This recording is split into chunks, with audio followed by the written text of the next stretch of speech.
York Jets are expected to be without Sheldon Rankins, their defensive tackle, for the next 4 to 6 weeks as he recovers from a dislocated elbow. So, what should the Jets do to replace him? Let's talk about it.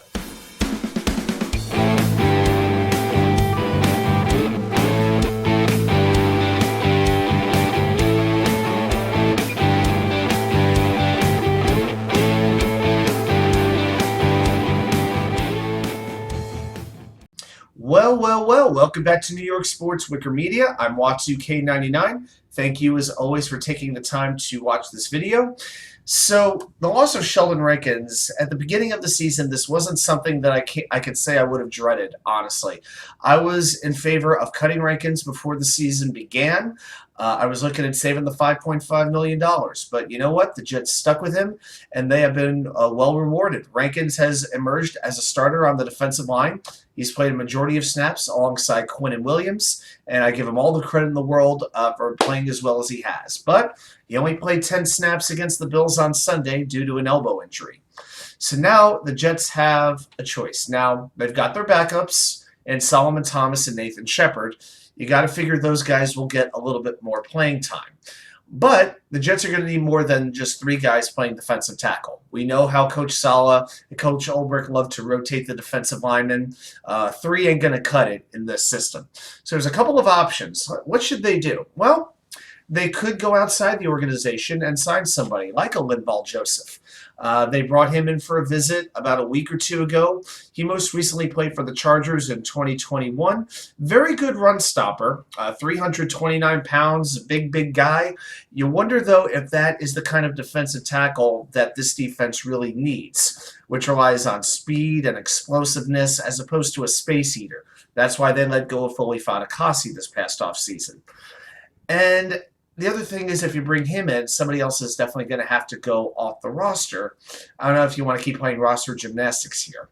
So, I'm not sure. Yeah, I'm not sure if a pure nose tackle is exactly what the Jets need right now. Another thing they could do is push John Franklin Myers inside. This is something that a lot of us as Jets fans have been asking for a while now. We've been arguing that JFM is more productive playing inside as opposed to outside. Well, this year he's played 30% of his snaps inside and 70% outside on the defensive line.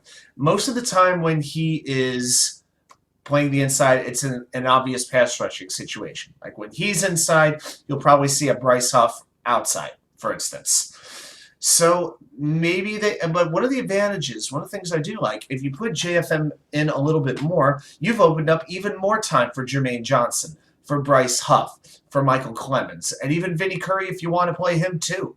And we've seen the impact that JJ and Bryce Huff can have in limited doses. Maybe they've earned the right to play a little bit more, and maybe moving JFM inside is a good way to do that. It very well could happen. Now, the other option is to call up somebody from the practice squad and promote them for a couple of weeks. And there's really 2 guys you could talk about. You have Tanzel Smart, 28 years old, and it feels like he's been with the Jets for a long time, doesn't it? I feel like he's been just kind of hanging around the practice squad, just kind of on the bubble for years. But in the last 2 years, if you want to look at stats, you really have to go by the preseason. I don't know how much stock you want to put in that, but in 6 preseason games, Smart did have 13 pressures, 2 sacks, 16 tackles, and didn't even miss a tackle. So he does have that explosiveness that I think this defense would really like.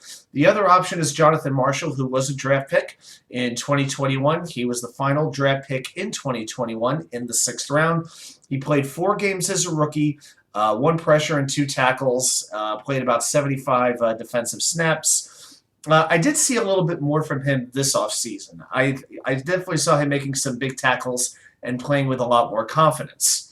So I love the athleticism that Marshall brings to the table. I was hoping he might get a chance this year to show what he could do, but that hasn't happened yet. And you know what? Despite his great athleticism, other teams had an opportunity to claim him, and nobody did. So if I had to make my decision on this, I think I would start off by calling up Tanzel Smart for this game. I give him a week. Let's see him get some plays, see if he can make a difference. If not, then you can promote Marshall for right now. And you just give them a couple of plays, but I think I would really rotate that one defensive spot. I think Solomon Thomas would probably get the majority of the snaps if I had my way, but I would use a rotation of, Thomas, Shepard, JFM, and whichever call-up that you want to use. And when you're playing besides, let's be honest, Quinn Williams, Jermaine Johnson, Carl Lawson, and players like that, well, it's going to make your job as a defensive tackle that much easier. So let me know what you think. How do you want the Jets to address the Sheldon Rankins loss? Again, it's only for about a month or so, but how do you want to see the Jets handle his absence? Thanks so much for watching. I'll see you back here with more content from you know where. The Wicker Chair.